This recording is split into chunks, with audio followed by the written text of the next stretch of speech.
one of the biggest mysteries in Bleach is the question of what happened to the original Gotei. Now, it's not too surprising that there's been changes in captaincy in the 1,000 years since the Gotei's foundation, but when you have people like Yamamoto and Unohana still holding their positions from the original 13, I can't help but be curious. On top of that, they were a collective team of powerhouses, strong enough to subdue Yuha and his army, striking fear into the core of his heart. But I actually think it's this culture of being so powerful that probably led to their inevitable demises. I mean, each of these guys were bloodthirsty monsters who would butcher Quincy's with little remorse for their actions, and some of them did not look the part. Take Squad A Captain Katori for example. She looks like a nice and innocent person.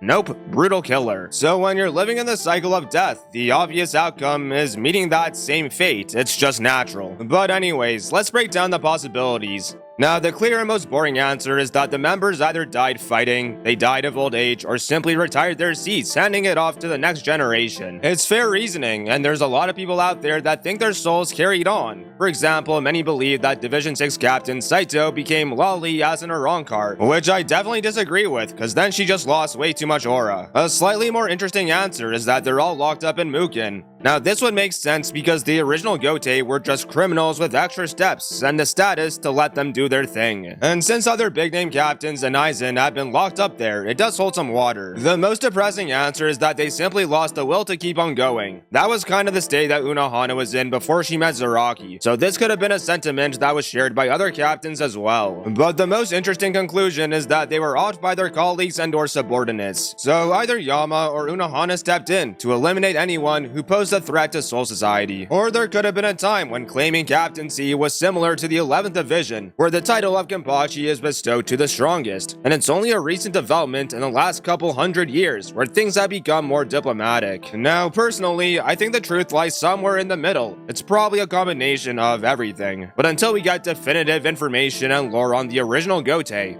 all we can do is wonder.